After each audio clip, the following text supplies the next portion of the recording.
여러분 이 상황을 잘 아실 것입니다. 요셉의 인생에서 어쩌면 가장 억울한 상황이라고 볼 수 있겠죠. 그 주인 보디발의 아내가 요셉이 너무나 잘생겨가지고 성경에서 제가 예전에 그 학생들, 청년들 이렇게 회지 1년에 한 번씩 만드는 거 만들어 보신 분들이 계시나? 예, 좀 이렇게 규모 있는 교회에서는 청년부 회지 만들고 학생부 회지 이렇게 만들기도 했었거든요. 그래가지고는 뭐 한 50페이지, 뭐 7, 80페이지 되는 이런 단행본으로 1년에 한 권씩 이렇게 만들었던 제 기억이 납니다. 거기에 이제 프로필이라든지 아니면은 설문조사 같은 거 이렇게 신앙 설문조사 이렇게 넣어보거든요. 안 빠지는 것이 가장 좋아하는 성경 인물은 이유는 이렇게 물어보는 부분들이 있습니다. 절대 안 빠지는 사람이 요셉입니다. 요셉. 이유는 용모가 준수하고 아름다움으로 이렇게 써 있었습니다. 여러분 성경에 용모에 대해서 얘기되어 있는 사람 중에 몇 사람이 있잖아요. 용모에 대해서 얘기되고 있는 사람 중에 다윗도 용모가 표현되어 있습니다.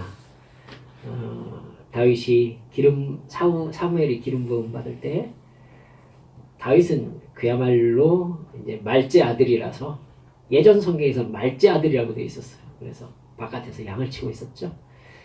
그를 데려오기 전에 사무엘이 식사를 안 한다고 그래가지고 데려옵니다. 그래가지고 거기에 나왔는데 그를 본즉 용모가 붉고 아름다웠다 이렇게 나옵니다. 근데 생긴 걸로만 정확하게 얘기되어서 생긴 걸로 볼 때에 정말 생긴 게 잘생겼다 라고 표현되어 있는 사람은 요셉과 압살롬입니다. 요셉과 압살롬. 분위기가 아니라 생긴 게 너무 잘생긴 거예요. 요셉을 지나친 생각인지 모르지만 하나님께서 잘생기게 한 이유가 있을 것 같습니다. 요셉은 잘생겨야 했었어요. 그래야 했었습니다. 여러분 생각해 보세요. 요셉이 만약에 보디발의 지금 하나님께서 그를 이집트로 보낸 까닭이 그가 결국은 이집트의 총리 대신이 되어서 이스라엘 70명의 이스라엘 이 식구들을 이제 민족으로 육성하는 그 다리를 놓는 사람으로 이제 선택을 받은 거잖아요. 그 사람이 여러분 그때 당시에 이집트는요 관직에 나아가는 나이가 30살이었습니다. 그러니까 책임 있는 관직에 나아갈 수 있는 나이가 30살이었어요. 그러니까 30세까지 어디에 있어야 했었어요. 어디에 있어야 했었어요. 그 사람이 이집트의 왕국으로 직행할 수 있는 이 히브리인은요 그때 당시에 히브리 어원적인 뜻은 먼지, 뭐 흙먼지 이런 뜻이에요. 히브리라는 말이에요. 그러니까 히브리 민족을 이집트 사람들은 되게 천시했었어요. 그럴 수밖에 없어요. 여러분 생각해 보세요. 우리나라도 농경사회였잖아요. 농경사회에서 제일 천시받는 사람들이 누구였죠? 백정이죠. 백정. 가축 치는 사람들을 제일 천대하잖아요. 여러분 생각해 보세요. 히브리 민족은 유목민족이죠. 그러니까 도축해가지고는 양고기를 공급하고 양의 가죽을 공급하는 사람입니다. 원래 그렇게 농경사회에서 농사를 짓는 사람들은요 대부분 가축을 잡는 사람들을 천시합니다. 그렇기 때문에 히브리 민족은 이집트 사람들은 비옥한 나일강의 삼각주 토지를 가지고 있잖아요. 당연히 천대하게 되어 있었습니다. 그런 출신인 요셉이 이집트의 황궁으로 직행할 수 있는 방법은요, 우리가 성경에서 읽는 이 방법이 가장 정확하고 가장 빠른 방법이에요. 이해가 가시죠? 가장 정확한 방법이에요. 해필 보디발의 감옥이 국사범을 가두는 감옥이었어요. 국사범. 국사범이라면 누구죠? 왕에게 반역한 사람들을 가두는 감옥을 국사범을 가두는 감옥이라고 해요. 왕에게 반역한다는 게 사실 말이 됩니까? 이집트 그때 당시에는요, 이집트의 바로는요, 신의 아들이었어요. 그 자체가 신성시되었단 말입니다.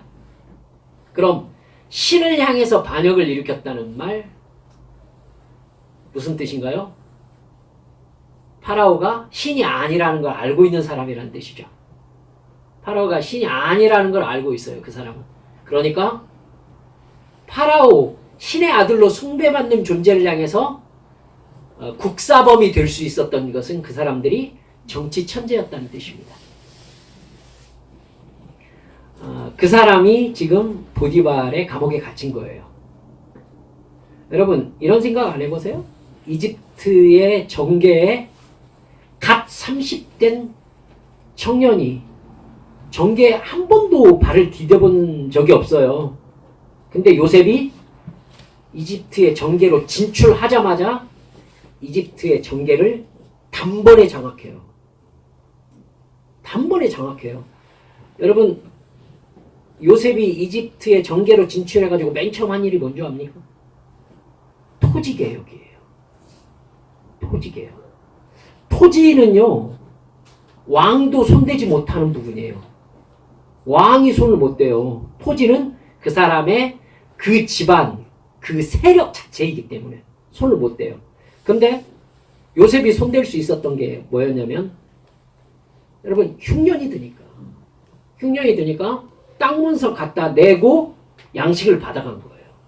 그래서 성경에서 뭐라고 하느냐면은 마침내 이집트 전국이 다 파라오의 소유가 된지라. 그치? 이집트 전국이 파라오의 소유가 된 거예요. 그러면 파라오가 생각할 때 요셉 최고의 정치가죠. 최고의 정치가죠. 이런 정치 장악 능력이 어디에서 나왔을까요? 감옥에서 배웠죠. 감옥에서.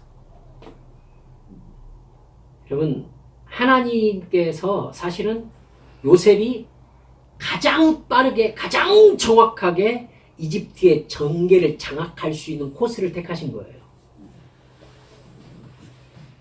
그런데 그 시작은 너무너무 억울한 상황이에요.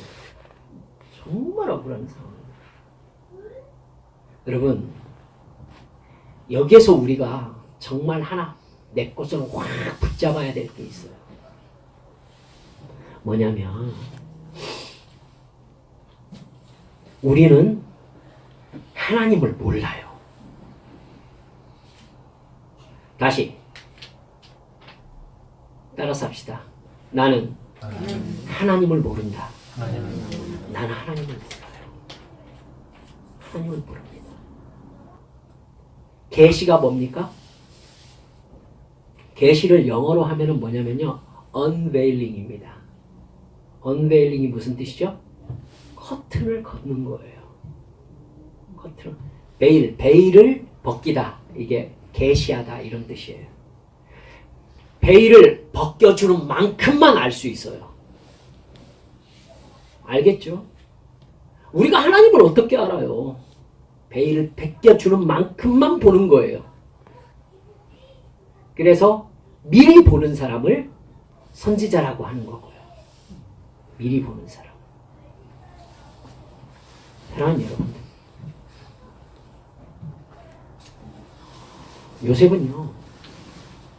요셉은 하나님께서 자기 인생을 이끌어 가시는 이 루트를 이해하지 못했으면 틀림없어요. 그러니까 여러분, 아시겠지만 감옥에서 누구를 만나요? 술 맡은 관원장과 떡 굽는 관원장을 만난단 말입니다. 여러분, 그들의 꿈을 해석해 주잖아요. 꿈을 해석해 주고요. 요셉의 꿈 해석은 이거였어. 떡 굽는 관원장, 당신께서는 죄송합니다만 돌아가실 겁니다. 왕이 사형 집행을 할 것입니다. 당신은 죽습니다. 그리고 술 맡은 관원장에게는 당신은 복직될 것입니다. 여러분, 둘 다 왕을 암살할 수 있는 위치였다는 걸 꼭 생각해야 돼요.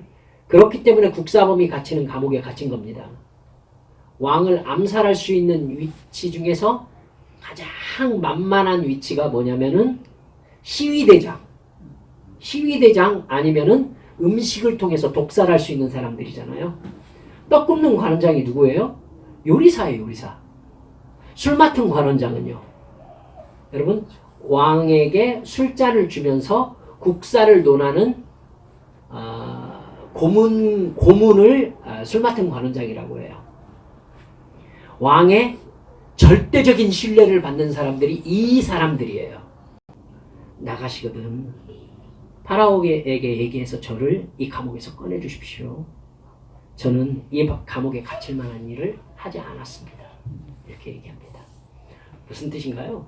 지금 요셉은 자기가 이 감옥에 갇혀 있어야 될 육적인 이유 혹은 영적인 이유에 대해서 모르고 있다는 얘기예요. 그렇죠? 예, 요셉도 이해하지 못하고 있었어요. 여러분, 이게 문제입니다. 이런 상황이 되면요, 사람은 틀림없이 어느 시간이 지나면 멘탈이 무너지게 돼 있어요. 멘탈이 무너집니다. 그래가지고 이러한 상황이 계속되면요, 하나님이 나에게 해준 게 뭐가 있느냐라는 방향으로 생각이 흘러가기 시작해요. 흘러가기 시작한다니까. 국가가 해준 게 뭐가 있냐 막 얘기하잖아요. 이게요, 틀림없다니까. 하나님이 나한테 해준 게 뭐가 있냐 이러면서 막 화를 낸다니까요. 멘탈이 무너지게 돼 있어요. 여러분, 제가 오늘 여러분들께 요셉을 놓고 정말 진지하게 여러분 한번 생각해보라고 권해드리고 싶은 말씀이 바로 이거예요. 요셉은요, 자기 인생에서 이해할 수 없는 상황이 연속으로 발생하는데요, 그것도 10년이 넘도록요. 요셉, 여러분, 형들이 자기를 질투한다는 건 이해한다고요. 당연히 이해하겠지. 르우벤이 마땅히 입고 있어야 될 채색 옷을 막둥이 요셉이 입고 있으니까. 장자의 옷을 지금 채색 옷은 장자만 입는다니까요. 그 채색 옷을 지금 막둥이가 입고 있으니 얼마나 형들이 화가 났겠어요. 이해는 합니다. 그래도 그거 죽일 죄는 아니지 않을까요? 그렇다고 해서 동생을 죽여 없애야 되겠다라는 생각까지는 안 해야 되지 않냐는 거죠. 그렇죠? 적어도 아브라함과 이삭과 야곱으로 이어지는 혈통은 하나님이라는 지켜보는 신을 섬기는 그런 가족이잖아요. 그런데도 불구하고 형들은 요셉을 죽이려고 해요. 르우벤이요, 큰 형으로서 간신간신히 막아가지고 죽이는 거 막았었어요. 그래가지고 미디안 상인들에게 노예로 팔았다고요.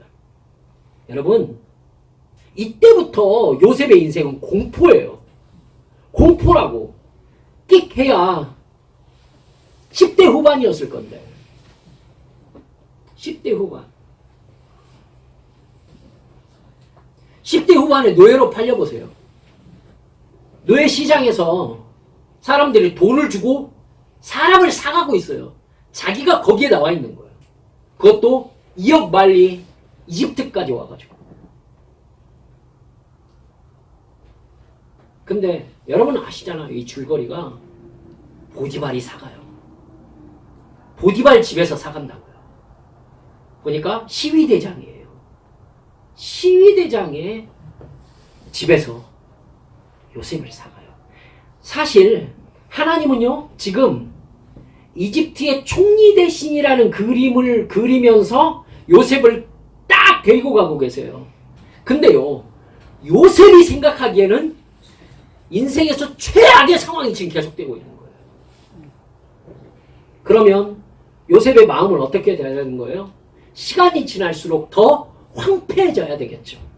시간이 지날수록 하나님이 나에게 무슨 소용이 있는가? 이 세상에서 도대체 내가 아버지 야곱을 떠나가지고 채색옷을 벗김당하고 이렇게 노예로 팔려가지고는 여기서 이따위로 인생 살아가는데, 여러분 그것만 해도 가능성이 있다고 어쩌면 볼 수도 있겠지만은, 심지어 주인집 아내를 탐했다고 감옥에 갇혀있는 시간이라니. 틀림없이 20세 근방에 감옥에 들어갔을 거예요. 그랬으면 그가 관직에 30세에 나갔으면은 꼬박 10년을 감옥에 있었을 가능성이 많아요. 그러면 여러분 20대를 통째로 날린 거예요. 가장 생각이 반짝반짝거릴 때 그 인생 자체를 감옥에서 그냥 날린 거죠. 인생이 축복받은 인생인가요? 결과를 아시니까 여러분들이 실감이 안 나시는 거예요. 그런데 요셉이 되어서 한번 생각해 보시라고요. 이건 멘탈이 100번 무너져도 무너졌을 상황이에요. 아무렇게나 살아버려도 정말 누가 뭐라고 할 수가 없는 그런 상황이라고요. 그런데요, 여러분, 성경에서 군데군데 빛이 쫙 하고 비치는 부분이 있어요. 보디발이 하나님께서 요셉에게 복을 주시는 것을 보아서 알았어요. 보디발이 여호와 하나님에 대해서 알았을 수 있을까요? 어떻게 아냐고. 보디발이 하나님이 누군지 어떻게 알아요? 하나님이 당신을 계시하신 것은요, 이제 막 아브라함의 가족을 통해서밖에 아직 계시가 되어 있지 않은 상황이에요. 그런데 그 하나님이 이해할 수 없는 당신의 축복의 손길로 요셉에게 함께 있는 것을 보디발이 보아서 안 거예요. 보디발이. 그럼 여러분, 보디발이 뭘 봤길래 잘 되는 걸 그냥 봤을까요? 여러분, 많은 이야기가 숨겨져 있어요. 요셉이 틀림없이 보디발에게 무엇을 들켰을 것이냐면은 하나님을 예배하는 모습을 들켰을 거예요. 그러지 않고 하나님을 어떻게 알아요? 보디발이. 어떻게 아냐고, 보디발이. 그런데 요셉은 하나님을 예배하는 자였다는 것을 여러분, 우리는 알 수 있는 거예요. 그가 범사에 형통하고 여호와께 복을 받는 걸 보디발이 봐서 알아. 저 히브리 노예가 하나님 앞에 어떤 신에게 기도하고 어떤 종교의식을 행하고 있는데 그가 하는 일마다 잘 되는 거야. 그에게 가정 총무를 맡겼더니 가정이 너무너무 평안하고 하는 일마다 복되고 하는 일마다 풍성한 거예요. 너무너무 잘 되는 거예요. 여러분, 최악의 상황에서도, 사람들이 보기에 최악의 상황에서도 요셉의 멘탈은 절대 흔들리지 않았어요. 심지어 감옥에 들어가 있는데도 지금 감옥에 들어왔잖아요. 생각해 보세요. 자, 히브리 노예는요, 아주 그 이집트의 시위 대장이 보기에는 정말 시답지 않은 존재예요. 아무것도 아닌 존재라고. 돈 주고 사왔다고요. 근데 자기 아내가 뭐라고 하느냐면 히브리 노예가 자기를 범했다고 얘기를 한 거예요. 죄송합니다. 강간범이 된 거예요. 강간범이 지금. 여쭤봅시다. 여러분이 보디발이라면 얘 살려두겠어요? 살려두시겠냐고. 절대로 안 살려둡니다. 감옥에 가둬요? 왜 가둬요? 그럴 가치가 있나요? 그럴 가치가 있냐고. 노예에 노예. 돈 주고 사온 노예라고. 여러분 절대로 살려두지 않죠. 근데 보디발이 살려요. 그리고 감옥에 넣어요. 왜죠? 왜죠? 보디발은 알고 있었음에 틀림이 없는 거죠. 생각해 보세요. 부인 말과 요셉의 말 중에서 보디발이 더 신뢰할 수 있을 만한 사람이 누구였을까요? 요셉은 가정총무였어요. 그리고 그의 신이 그를 붙잡고 있는 것을 자기 눈으로 봤어요. 자기 눈으로. 여러분도 사람 써보신 분들이 계시겠지만은 어떤 이야기를 딱 들었을 때 이 사람이 그 일을 할 만한 사람인지 아닌 사람인지 압니다. 압니다. 그거 모르겠어요? 그거 어떻게 몰라요? 알죠? 하지만 부인이 얘기를 하잖아요. 소리 질러서 부인이. 그러니까 요셉을 처형하지 않고 감옥에 넣는 조치를 한 것입니다. 하나님이 이 사이를 기가 막히게 움직이고 계시는 것을 알 수 있죠. 만약에 제가 말을 거칠게 해봅시다. 요셉이 내가 노예로 팔렸어요. 인생 참 안 좋게 풀렸죠. 그래서 사는 것이고 뭐고 뭐 하나님의 뜻이고 뭐시고 다 핑계쳐버리고 아무렇게나 사는 사람이었다고 해봅시다. 여러분 주변에서 보시지 않습니까? 인생 그냥 놔두고 막 살아버리는 사람들이 있지 않습니까? 그런 사람들이 풍기는 분위기가 있는 법입니다. 보디발이 요셉이 그렇게 살았다면 그걸 알았을까요? 몰랐을까요? 당연히 알죠. 그런데 집안에서 부인이 저놈이 나한테 달려들어가지고 그 짓을 했다라고 얘기해 봅시다. 요셉은 절대로 살아남지 못했을 것입니다. 그렇죠? 절대로 살아남지 못합니다. 즉 요셉이 그 자리에서 그런 혐의를 받음에도 불구하고 생명을 부지할 수 있었다는 것은 요셉이 노예로 팔려가지고 노예 대우를 받으면서 정말 인생의 비참한 지경에 있었음에도 불구하고 하나님을 향한 믿음과 멘탈이 전혀 변함이 없었기 때문에 나타난 결과인 것입니다. 사랑하는 여러분들이요. 이것이 요셉의 인생에서 우리가 내 것으로 반드시 가져와야 될 것입니다.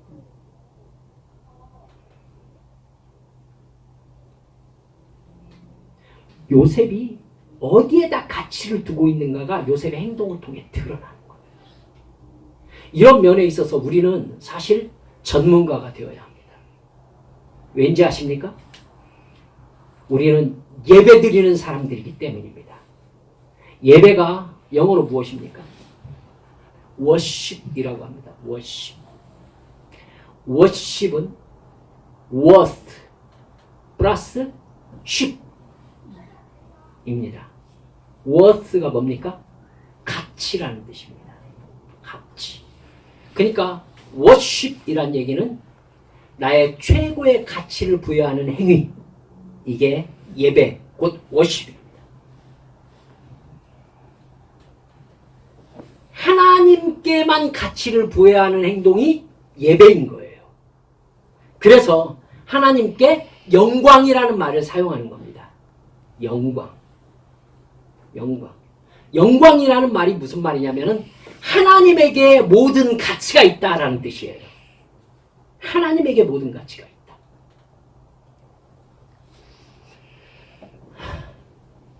히브리어로 영광은 카보드라고 합니다. 카보드.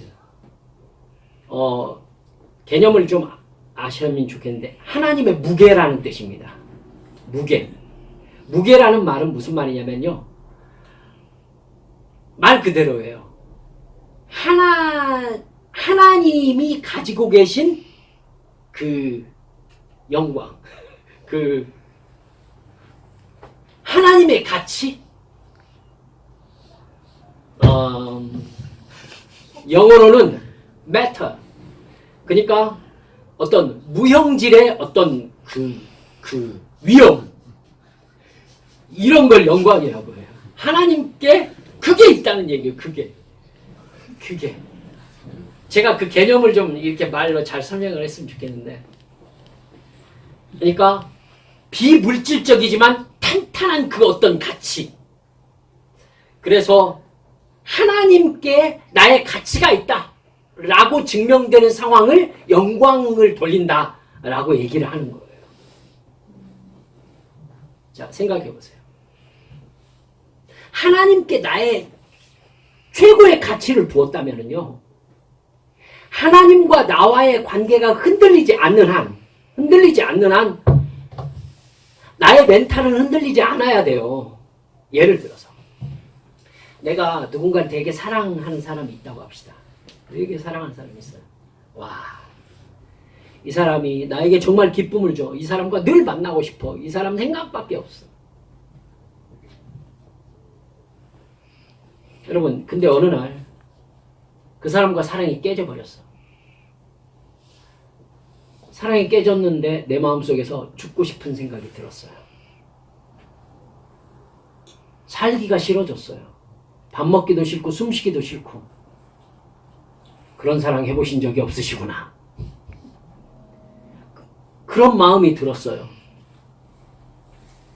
여러분, 그 사람에게 내 영광을 다 드린 거예요. 그게.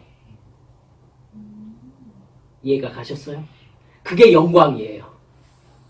그 사람과 사랑의 관계에 빠져가지고 그 사람이 나를 버렸더니, 그 사람과 나와의 관계가 깨졌더니 내가 죽고 싶어진 거예요. 난 더 이상 살기가 싫어졌어요. 이게 내가 그 사람에게 영광을 드린다라는 의미예요. 그럼 얘기를 바꿔볼까요? 내가 누군가 헤어졌더니 내가 죽고 싶어졌어요. 그 얘기는 내가 하나님께 영광을 돌린 게 아니라 그 사람에게 영광을 돌렸다는 얘기죠. 사업에 실패했어요. 죽고 싶었어요. 그건 내가 영광을 돌리며 숭배하며 경배하는 대상, 워십하는 대상, 가치를 부여하는 대상이 사업이었단 얘기지. 하나님이 아니었단 얘기지. 이해가 가시죠? 이래서 하나님은 우상을 싫어하십니다.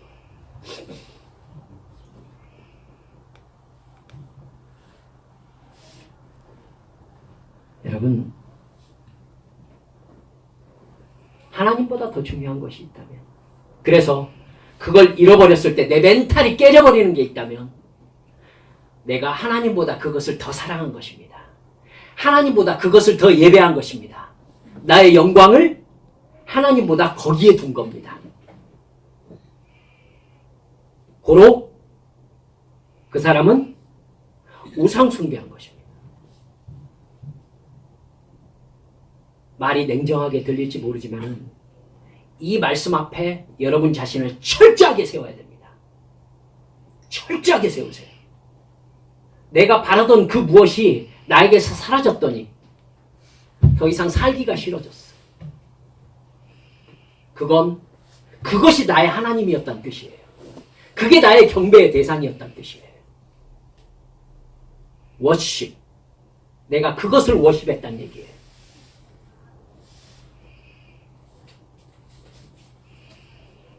여러분, 생각해 보세요. 그럼 지금 이 시간, 여기 바로 지금 내가 진정으로 워십하고 있는 대상이 누구예요? 내가 진정으로 가지고 싶어 하는 게 뭐예요? 내가 진정으로 원하는 게 뭐예요? 예수님 아니에요? 예수님 아니시면은 하나님하고 진지하게 지금 여러분 뭔가 의견을 나누셔야 돼요. 그러면 안 되거든요. 그러면 안 되거든요. 여러분, 만약에 그런 상황이 계속되면 저를 뚫어져라 한번 보세요. 만약에 그 상황이 계속되면 하나님이 어떻게 하실 것으로 생각되십니까? 하나님은 당신의 찬송을 우상에게 주지 않으신다고 말씀하셨습니다.